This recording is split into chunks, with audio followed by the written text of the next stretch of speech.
Hello friends, welcome to easy notes for you channel.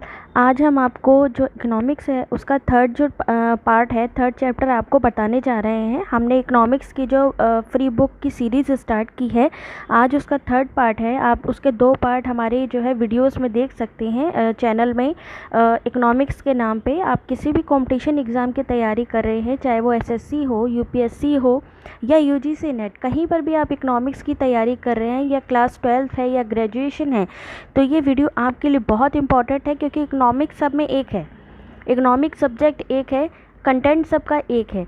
तो अगर आप इससे भी पढ़ाई करेंगे तो आपका पूरा कॉन्सेप्ट क्लियर हो जाएगा। तो ये वीडियो बहुत ही इम्पॉर्टेंट है, इसको आप हमारी सीरीज़ को ज़रूर देखते चलिए। आपको कोई बाहर से बुक परचेस करने की ज़रूरत नहीं पड़ेगी। अगर आप ये सीरियसली ये जो वीडियोस हम आपको सेंड कर रहे हैं, तो ये वीडियोस अगर आप प्रॉपर देखेंगे तो आपको पूरा जो है चैप्टर इसमें कवर हो जाएगा। तो फ्रेंड्स, अगर आपने अभी तक हमारा चैनल सब्सक्राइब नहीं किया है तो प्लीज़ उसको सब्सक्राइब कर लीजिए, इजी नोट्स फॉर यू। और अगर हमारा वीडियो आपको अच्छा लगे तो इसको लाइक ज़रूर करिएगा, कमेंट सेक्शन में ज़रूर बताइएगा कि हमारा वीडियो आपको कैसा लगा। और अगर कोई एडवाइस देना चाहते हैं, कोई सजेशन है आपका, तो वो भी आप हमें कमेंट सेक्शन में बता सकते हैं। तो चलिए स्टार्ट करते हैं। उत्पादन के सिद्धांत, चैप्टर 3 इकोनॉमिक्स का, थ्योरी ऑफ प्रोडक्शन। उत्पादन फलन क्या होता है, पहले ये जान लेते हैं। उत्पादन फलन यानी प्रोडक्शन क्या होता है? एक दिए हुए समय के लिए उत्पत्ति के साधनों एवं उनके द्वारा उत्पादित उत्पादन मात्रा के बीच फलनात्मक संबंध को व्यक्त करता है। ये होता है उत्पादन फलन, जिसके लिए एक समय के लिए, एक दिए हुए समय के लिए उत्पत्ति के साधन और उत्पादित उत्पादन मात्रा के बीच में फलनात्मक संबंध जो होता है उसे ही उत्पादन फलन कहते हैं। ये उसका सूत्र है। अब देखिए, कई बार ये पूछा जाता है कि सूत्र दिया होता है, उसमें पूछा जाता है कि यहाँ ABCDT है, तो ये T के स्थान, ये T जो लिखा है इसका क्या मतलब होता है, इसका क्या अर्थ है। यह अगर पूछ लिया जाए कि ये जो B लिखा है इसमें सूत्र में, इसका क्या अर्थ है, तो ये जब इसके बारे में आप पढ़ेंगे तो आपको डिटेल समझ में आएगा। अब देखिए इसका क्या है, P फर्म की उत्पादन मात्रा, ABCD विभिन्न उत्पत्ति के साधन, जैसे कि यहाँ पे लिखा है विभिन्न उत्पत्ति के साधन, ये हो गए। और T यानी स्थिर उपलब्ध तकनीकी, ये जो टेक्नोलॉजी का यूज़ होता है उत्पादन में, ये है T यानी स्थिर उपलब्ध तकनीकी। ये इन सबको मिला के ही उत्पादन होता है, जिसमें कि उत्पादन की मात्रा के लिए विभिन्न उत्पत्ति के साधन और तकनीकी का जो प्रयोग होता है। P इक्वल टू जो फलनात्मक संबंध को F बताया गया है, जो फंक्शन है ABCDT। ठीक है, ये आपको आई थिंक कि समझ में आ गया होगा सूत्र। फिर है उत्पादन फलन की विशेषताएं। ये विशेषताएं जरूर पढ़ लीजिए क्योंकि मल्टीपल क्वेश्चंस में आती हैं।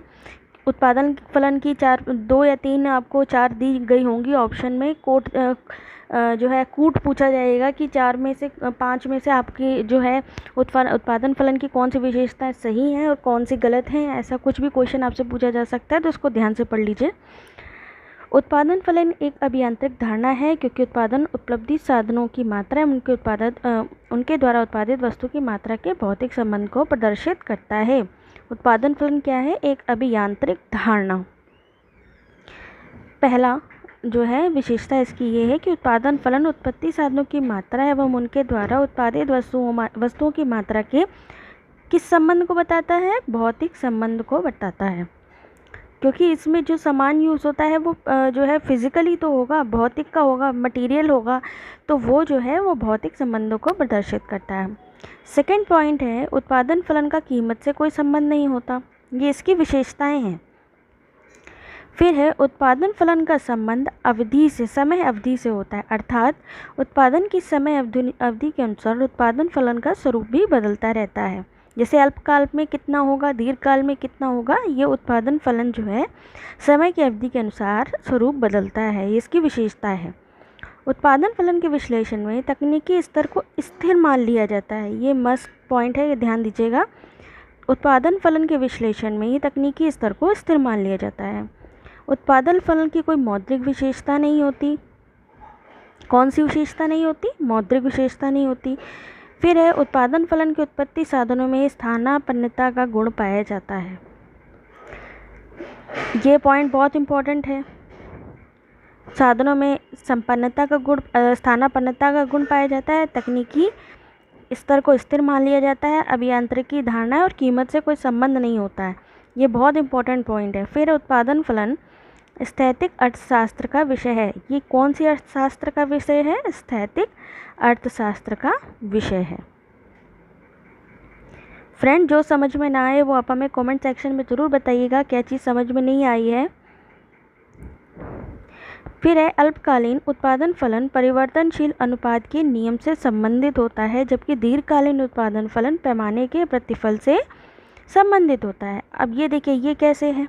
अल्पकालीन उत्पादन फलन परिवर्तनशील अनुपात के नियम से, दीर्घकालीन उत्पादन फलन पैमाने के प्रतिफल से संबंधित होता है, क्योंकि दीर्घकाल में साधन परिवर्तनीय होते हैं, यानी उनको परिवर्तित किया जा सकता है। सारे साधनों को इतना हमारे पास समय होता है कि उत्पत्ति के सभी साधनों में कुछ भी चेंज लाना हो हम कर सकते हैं, तो वो पैमाने के प्रतिफल से संबंधित हो जाता है। उत्पत्ति का पैमाना पूर्णतया बदला जा सकता है, किसमें? दीर्घकाल में। अल्पकाल में उत्पादन फलन में साधनों का प्रयोग अनुपात बदलता है, यानी कि अल्पकालीन उत्पादन फलन में साधनों का प्रयोग का अनुपात बदलता है, यानी कुछ ही आप उसको चेंज कर सकते हैं, क्योंकि वो शॉर्ट टर्म का प्रोडक्शन रहता है, इसलिए आप उसको पूरी तरीके बदल नहीं सकते। उसका कुछ अनुपात उत्पत्ति के साधनों का कुछ अनुपात में बदलाव कर सकते हैं। इसलिए जो है अल्पकाल में परिवर्तनशील अनुपात का नियम लागू होता है और दीर्घकाल में पैमाने का प्रतिफल। अब देखिए, प्रथम कोटि का समरूप उत्पादन फलन, ये क्वेश्चन मस्ट है, ये ज़रूर आता है। मल्टीपल क्वेश्चन में हमेशा पूछा जाता है। 2019 के क्वेश्चन में तो कई बार ये क्वेश्चन आया था, इसलिए इसको बहुत इंपॉर्टेंट किसी भी तरीके से घुमा के आपसे क्वेश्चन पूछा जा सकता है कि प्रथम कोटि का समरूप उत्पादन फलन कौन सा है या इसका सूत्र क्या है। तो ये सब आप पढ़ेंगे तो अपने आपको अच्छी तरीके से समझ में आएगा। इसमें कई मल्टीपल क्वेश्चंस हैं, वो हम आपको समझाते चलेंगे। तो इसमें है प्रथम कोटि का समरूप उत्पादन फलन। जब उत्पादन के समस्त साधनों को किसी अनुपात में बढ़ाया जाता है तो अनुपात भी उसी अनुपात में बढ़ता है। इसी तरीके रेखीय समरूप उत्पादन फलन पैमाने के स्थिर प्रतिफल से संबंधित है। किससे संबंधित है? स्थिर प्रतिफल से। कौन सा? रेखीय समरूप उत्पादन फलन पैमाने के स्थिर प्रतिफल से संबंधित है। और इसका जो सूत्र है वो क्या है? P = ABCD। अब इसमें देखिए टी नहीं दिया गया है, जो आपने पहले वाले उसमें पढ़ा था उसमें टी भी था जिसमें तकनीकी का, अब इसमें ये टी नहीं है, तकनीकी का इस्तेमाल इसमें नहीं है। ठीक है, अब इसमें क्या है?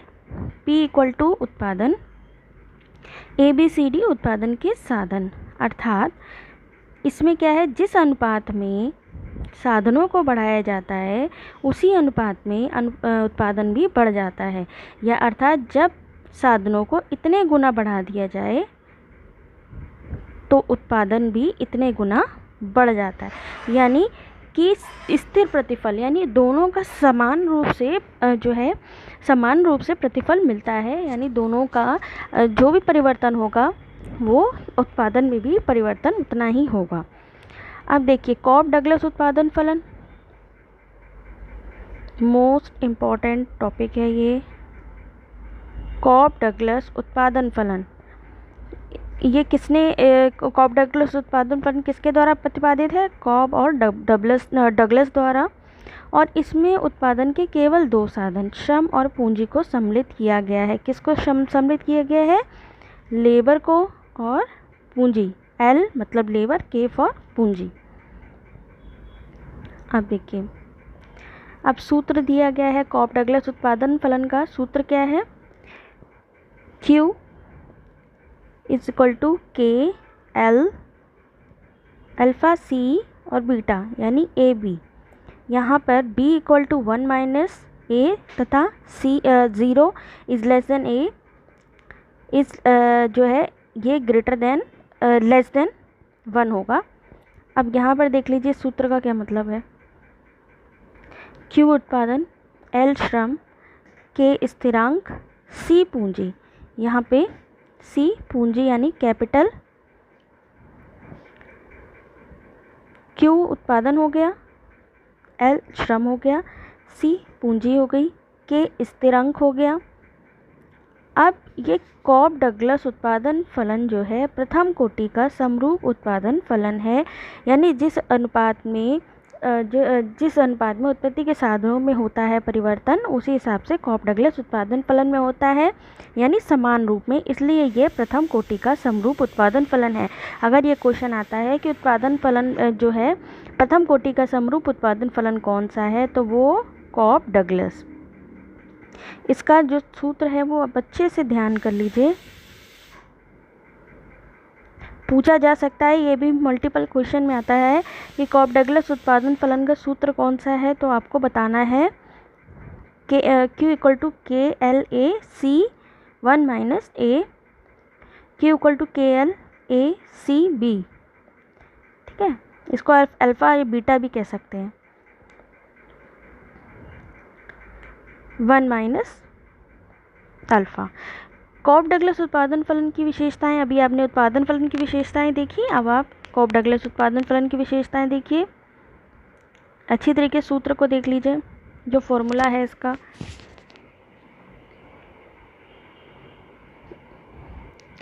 अब है कॉब डगलस उत्पादन फलन की विशेषताएं। उत्पादन की एक निश्चित मात्रा के लिए उत्पत्ति के दोनों साधनों श्रम एवं पूंजी दोनों का होना आवश्यक है। किसी एक की अनुपस्थिति में उत्पादन क्या होगा, शून्य होगा। यदि श्रम या पूंजी में कोई एक भी कम होगा तो उत्पादन शून्य होगा। यदि श्रम एवं पूंजी को किसी अनुपात में मिला दिया जाए तो उत्पादन धनात्मक होगा। अब अल्फा तथा बीटा की मात्रा उत्पादन फलन की प्रकृति की सूचक है। किसकी मात्रा, ए और बी, ये जो एक साइन सा बना हुआ है ये देख सकते हैं यहाँ, आप चाहे इसको ए बी कहिए या अल्फ़ा बीटा का साइन है ये उसको वो कह सकते हैं। अब इसमें क्या होता है ये देख लीजिए, a plus b is less than, अगर 1 है तो घटते पैमाने के प्रतिफल, अगर बढ़ता है तो ये देखिए 1 से ज़्यादा है तो बढ़ते पैमाने का प्रतिफल, अगर बराबर साइन है तो स्थिर प्रतिफल, अगर इससे कम हो रहा है तो घटते पैमाने का प्रतिफल। प्लस का साइन जरूर होगा बीच में, क्योंकि इन दोनों की मात्रा ही उत्पादन फलन की प्रकृति की सूचक है। कॉब डगलस फलन a plus B is equal to 1 अर्थात स्थिर पैमाने के प्रतिफल से संबंधित है, इसीलिए प्रथम कोटि का भी उत्पादन फलन है। चूँकि ये रेखीय समरूप उत्पादन फलन है, अतः उत्पादन के प्रत्येक साधन को उसकी सीमित उत्पादकता के बराबर मजदूरी देने पर कुल उत्पादन का पूरा वितरण हो जाता है।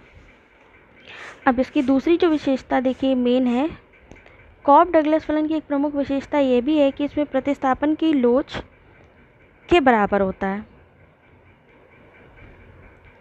ये देखिए कॉब डगलस फलन की एक प्रमुख विशेषता यह है कि इसमें प्रतिस्थापन की लोच किसके बराबर होती है, 1 के बराबर। ये भी मोस्ट इम्पॉर्टेंट पॉइंट है। अब दूसरा है, अभी आपने कॉब डगलस पढ़ा, अब CES उत्पादन फलन आप पढ़ेंगे। CES उत्पादन फलन, इसका फुल फॉर्म क्या है, कांस्टेंट इलास्टिसिटी ऑफ सब्स्टिट्यूशन, यानी स्थिर प्रतिस्थापन लोच। इसका स्वरूप निम्नवत होता है। इसका देखिए ये फॉर्मूला पूरा दिया गया है। इसमें A, अब देखिए ये बहुत इंपॉर्टेंट है कि इस फॉर्मूले में यूज़ क्या क्या हुआ वो देख लीजिए। A कुशलता का मापदंड, ये जो साइन है ये वितरण का मापदंड, P इक्वल टू प्रतिस्थापन का मापदंड। अब ये देखिए इस तरीके से ये पूरा CES उत्पादन फलन में पूछा जा सकता है कि ये जो फॉर्मूला है इसमें L का मतलब क्या है, तो आप बता सकते हैं श्रम है, या इसमें पूछा गया A क्या है तो कुशलता का मापदंड है, ये पूछा जा सकता है, ये तो वितरण का मापदंड है, और अगर P पूछा जाता है तो प्रतिस्थापन का मापदंड। ये इसलिए ये फॉर्मूला अच्छे से, ऐसा नहीं कि आपसे पूरा फॉर्मूला पूछा जाएगा, लेकिन इसके बारे में आपको पता सब होना चाहिए। अब ये मोस्ट इम्पॉर्टेंट पॉइंट है, CES उत्पादन फलन का प्रतिपादन किसने किया, एशे, चेनरी, मिन्हास और सोलो द्वारा संयुक्त रूप से 1961 में किया गया था। किसका प्रतिपादन, CES यानी स्थिर प्रतिस्थापन लोच का प्रतिपादन, एशे, चेनरी, मिन्हास और सोलो द्वारा।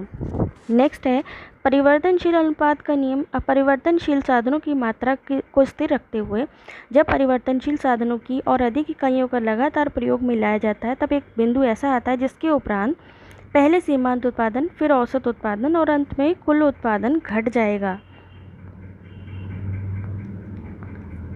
इस संबंध में निम्नलिखित बातें उल्लेखनीय हैं। अब परिवर्तनशील अनुपात का नियम इन्होंने बताया। परिवर्तनशील अनुपात के नियम की 3 अवस्थाएं होती हैं, पहली अवस्था, दूसरी अवस्था और तीसरी अवस्था।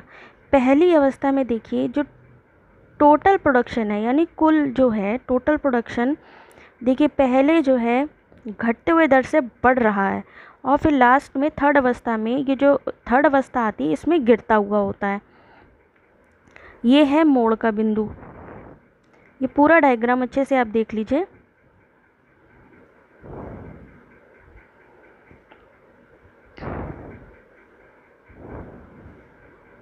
ये हो गया टोटल, यानी कुल जो है, ये देखिए ये पूरा इसका। अब ये है एपी यानी एवरेज प्रोडक्शन और एमपी यानी मार्जिनल प्रोडक्शन।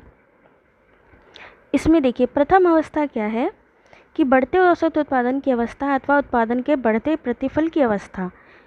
प्रथम अवस्था कौन सी है? जिसमें ये देखिए दो सब बढ़ रहा है, सब स्टार्टिंग पॉइंट से बढ़ रहा है। ये देखिए प्रथम अवस्था, ये है प्रथम अवस्था।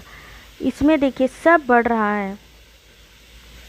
फिर है, इसलिए इसे बढ़ते प्रतिफल की अवस्था कहते हैं। दूसरे में घटते औसत उत्पादन की अवस्था अथवा घटते प्रतिफल की अवस्था। अब दूसरा देखिए द्वितीय अवस्था। ये देखिए द्वितीय अवस्था कौन सी है? इन दोनों के बीच वाली। इसमें देखिए कुल उत्पादन यहाँ पे है के, और घटते प्रतिफल की अवस्था कहाँ से है? के से टी तक। तृतीय अवस्था में ऋणात्मक प्रतिफल की अवस्था आ जाती है। देखिए तीसरी अवस्था में टीपी भी कम हो रहा है, एपी भी कम हो रहा है, एमपी भी कम हो रहा है। और फर्स्ट अवस्था में टीपी भी बढ़ रही है, एमपी भी और एपी भी, यानी जो है औसत उत्पादन भी बढ़ रहा है, सीमांत जो है उत्पादन भी बढ़ रहा है और कुल उत्पादन भी बढ़ रहा है। लेकिन जो द्वितीय अवस्था है उसमें देखिए कितना परिवर्तन आ गया है। द्वितीय अवस्था में मार्जिनल जो है प्रोडक्शन, सीमांत उत्पादन घट रहा है और जो है कुल उत्पादन तब भी बढ़ रहा है और औसत उत्पादन घटते हुए दर से बढ़ रहा है। अब इसकी महत्वपूर्ण बातें क्या हैं देख लीजिए। बढ़ते प्रतिफल की अवस्था में प्रथम मोड़ बिंदु, यानी चित्र में बिंदु F तक, ये देखिए F बिंदु तक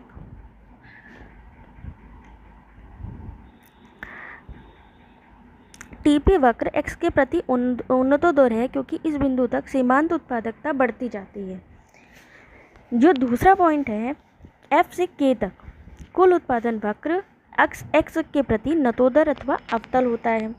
अल्पकाल में स्थिर साधनों का अतिविदोहन होने तथा आंतरिक हानियाँ उत्पन्न होने के कारण घटते प्रतिफल की दूसरी अवस्था प्रारंभ हो जाती है और उत्पत्ति ह्रास नियम लागू होने के कारण साधनों की अविभाज्यता होती है। इसमें कौन सा उत्पत्ति नियम लागू होता है? उत्पत्ति ह्रास नियम।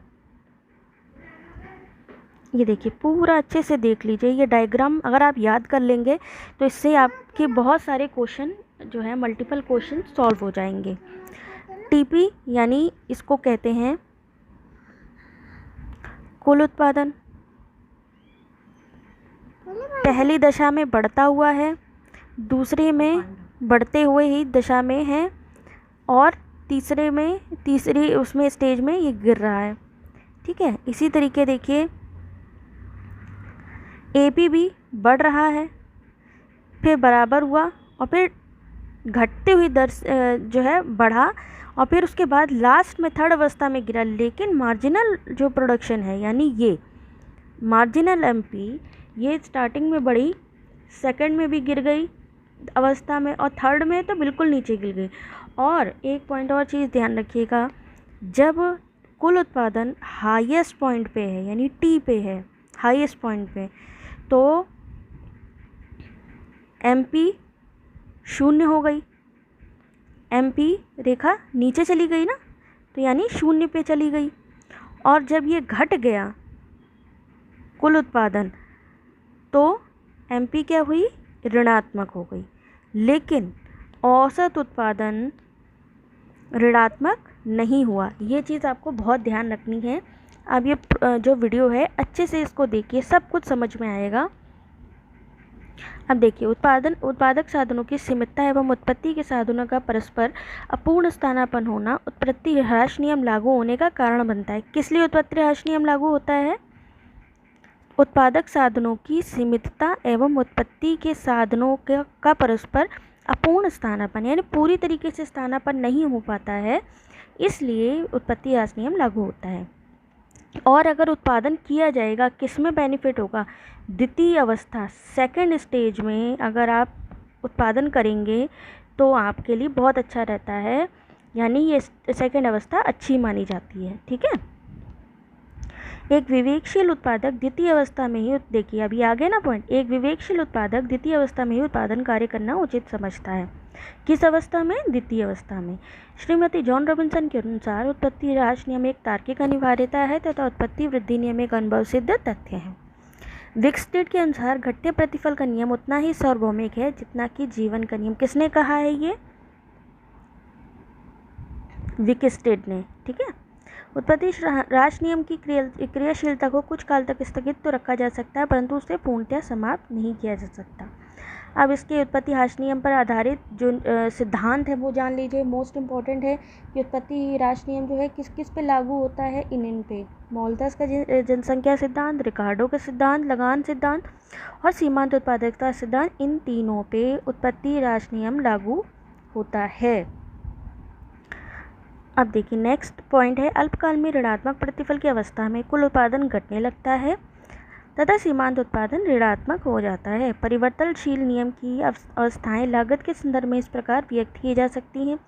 बढ़ते प्रतिफल का नियम, जैसे आपने स्टार्टिंग में देखा, उसमें घटती लागत है। ठीक है, यानी इसमें लागत घटती हुई आती है। किसमें? बढ़ते प्रतिफल, जो फर्स्ट स्टेज थी। दूसरी स्टेज थी स्थिर प्रतिफल की नियम की, यानी स्थिर प्रतिफल यानी कि लागत स्थिर रहती है, उसमें उत्पादन बेस्ट रहता है। और तीसरी थी घटते प्रतिफल के नियम, यानी इसमें जो है लागत बढ़ने लगती है। अब ये देखिए, मोस्ट इम्पॉर्टेंट पॉइंट आ गया, समोत्पाद वक्र। क्या होता है समोत्पाद वक्र? IP कर्व, जिसको आपने सुना होगा, आइसो प्रोडक्ट कर्व। समोत्पाद वक्र उत्पत्ति के दो साधनों के एक समान उत्पादन करने वाले अनेक बिंदुओं का बिंदुपथ होता है। समोत्पाद वक्र, देखिए समोत्पाद में पहले ही देख लीजिए, उत्पाद लिखा है, प्रोडक्ट लिखा है, तो समोत्पाद वक्र जहाँ उत्पत्ति के दो साधन एक समान उत्पादन करने में अनेक बिंदुओं का बिंदुपथ होता है। जहाँ देखिए, समोत्पाद वक्र मतलब उत्पादन के भिन्न स्तर को बताया जाता है समोत्पाद वक्र के द्वारा। अब इसकी महत्वपूर्ण बातें क्या हैं? समोत्पाद वक्र बनाम उदासीनता वक्र। उदासीनता उपभोक्ता की समान संतुष्टि प्रदान करने वाले दो उपभोग वस्तुओं के संयोग को बताता है। और समोत्पाद, जैसे कि उत्पाद जिसमें शब्द जुड़ा हुआ है, उत्पादन के दो उत्पत्ति के साधनों के विभिन्न संयोग को बताता है। ये होता है समोत्पाद वक्र। और उदासीनता उपभोक्ता से रिलेटेड, समोत्पाद यानी उत्पादन से रिलेटेड। अब समानताएं क्या है? दोनों वक्र बाएं से दाएं नीचे गिरते हैं, ऐसे नीचे गिरते हैं। दोनों वक्र मूल बिंदु के प्रति उन्नतोदर होते हैं। दोनों स्थितियों में ऊंचा वक्र ऊंची संतुष्टि उत्पादन के स्तर को बताता है। दोनों वक्र अक्ष को स्पर्श नहीं करते, ना तो ये स्पर्श करता है ना ये स्पर्श करता है।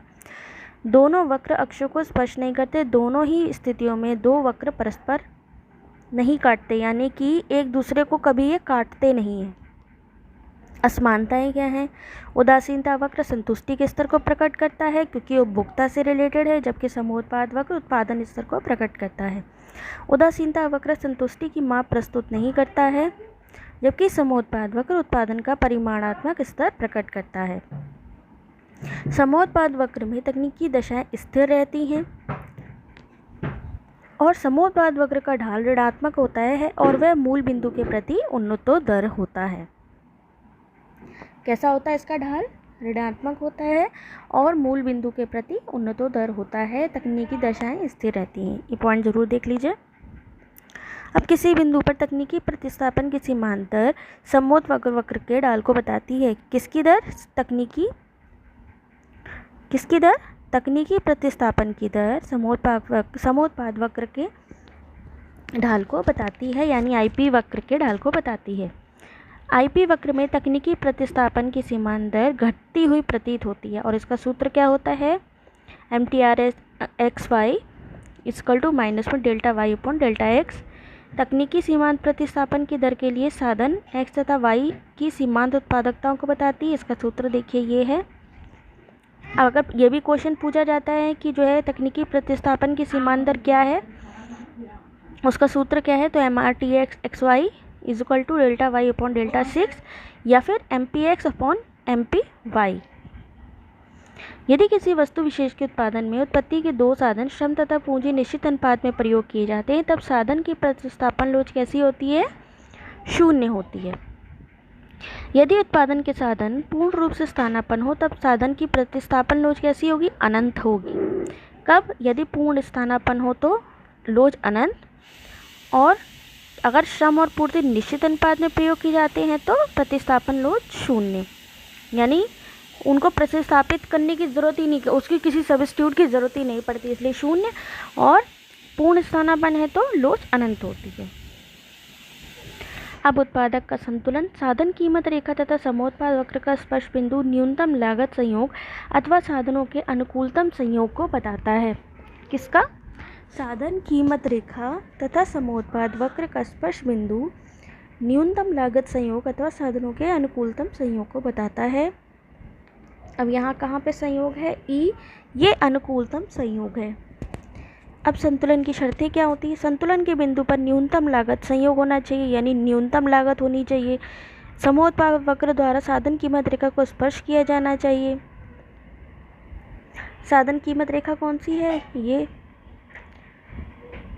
संतुलन के बिंदु पर तकनीकी सीमांत प्रतिस्थापन दर साधनों की कीमत अनुपात के बराबर होनी चाहिए। संतुलन के बिंदु पर साधन की सीमांत उत्पादकता एवं उसकी कीमत का अनुपात दूसरे साधन की सीमांत उत्पादकता एवं उसकी कीमत के अनुपात के बराबर होता है। तो न्यूनतम संयोग के लिए ये जो है शर्तें अनिवार्य हैं। इसको आप चाहें तो दोबारा भी पढ़ सकते हैं, जिससे आपको और अच्छे से समझ में आ जाएगा।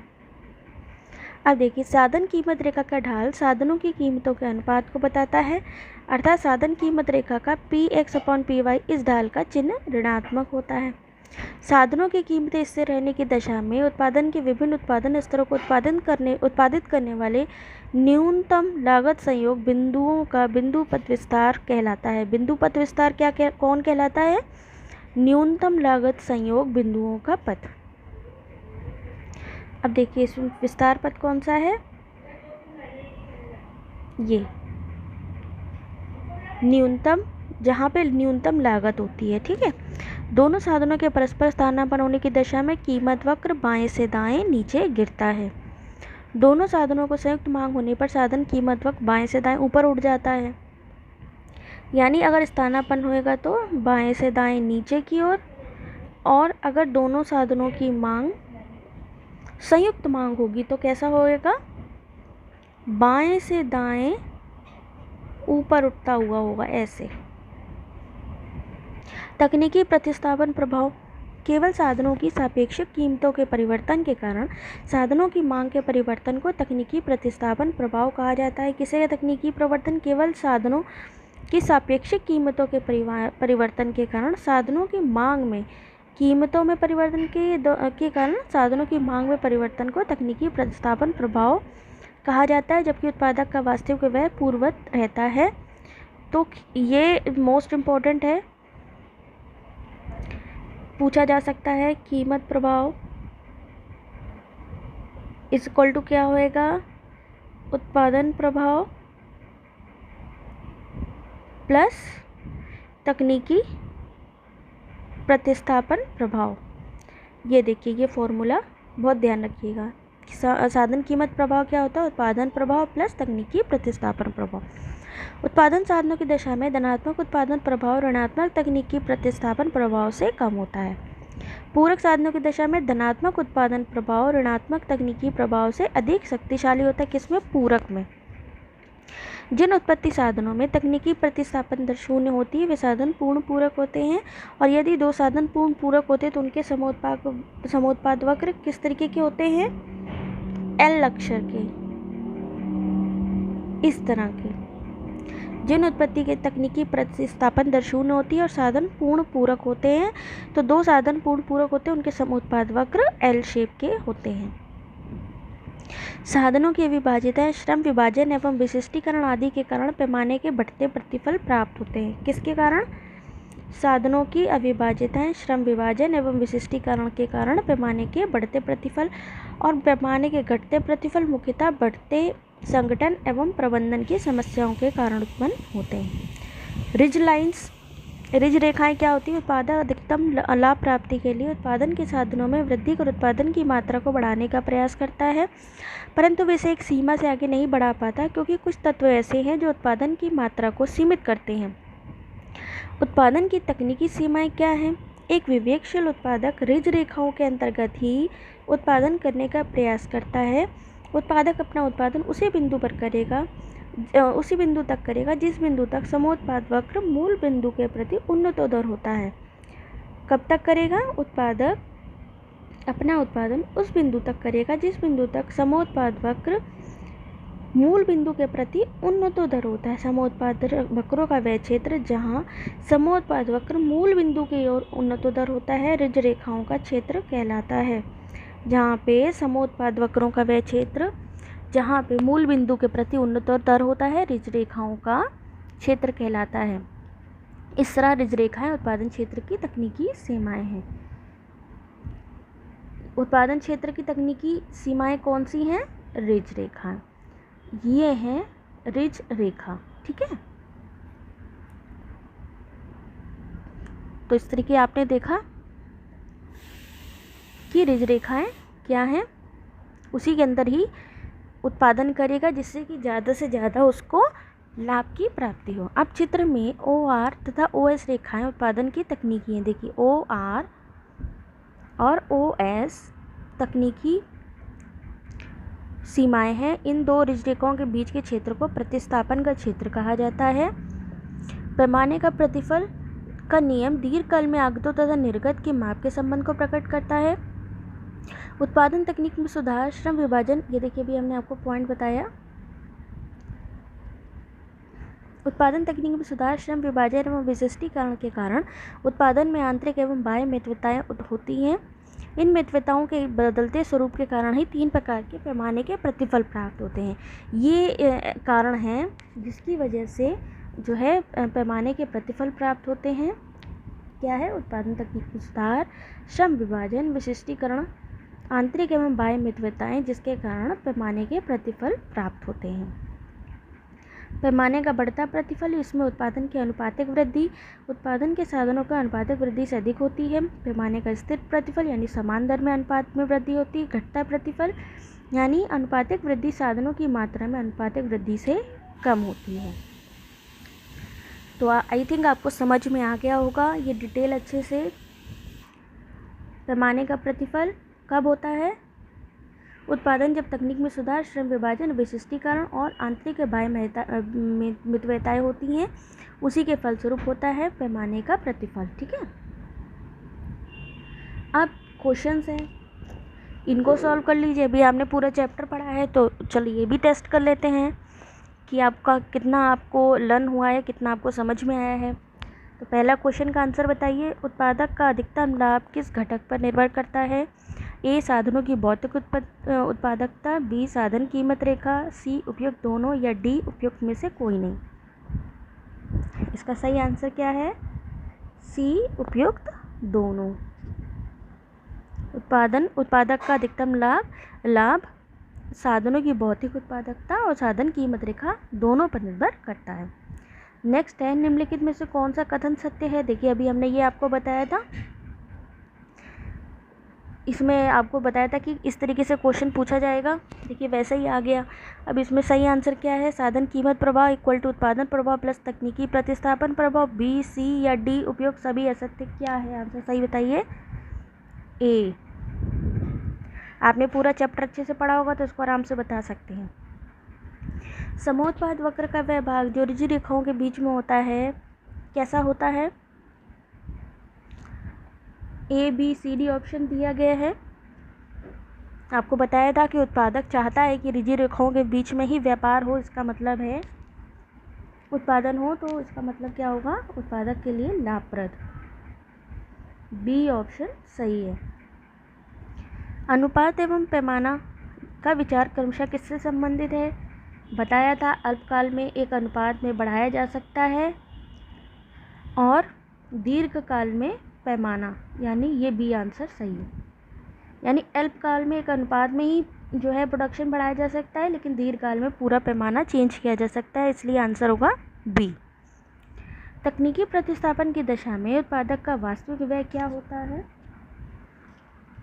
तकनीकी प्रतिस्थापन की दर में आपको बताया था उत्पादन में तकनीकी प्रतिस्थापन की दशा में उत्पादक का वास्तविक व्यय क्या रहता है? स्थिर बना रहता है। दो उत्पत्ति के साधन जब आपस में पूर्ण पूरक होते हैं तब समोत्पाद वक्र की स्थिति क्या होती है? जब दोनों आपस में उत्पत्ति के साधन पूर्ण रूप से पूरक होते हैं तब उस समोत्पाद वक्र की स्थिति क्या होगी? डी, अंग्रेजी के अक्षर एल आकार की, आपको बताया था। अब है तकनीकी सीमांत प्रतिस्थापन दर की वैकल्पिक मांग के लिए कौन सा कथन सत्य है? ये भी देखिए हमने आपको बताया था अभी। वैकल्पिक मांग के लिए तकनीकी सीमांत प्रतिस्थापन की दर के लिए कौन सा कथन सत्य है? सी, MRT/XY MP(x) अपॉन MP(y). ये ध्यान रखिएगा, ये क्वेश्चन रिपीट ज़रूर होते हैं। ये रिपीट क्वेश्चंस आपसे कई बार पूछे जाएंगे। समोत्पाद वक्र जितना अधिक चपटा होगा उसमें प्रतिस्थापन की लोच उतनी ही अधिक होगी। समोत्पाद वक्र जितना अधिक चपटा होगा उसमें प्रतिस्थापन की लोच उतनी ही अधिक होगी। साधन कीमत रेखा का ढाल बराबर किसके होता है? इसका सही आंसर है x साधन की कीमत अपॉन y साधन की कीमत के।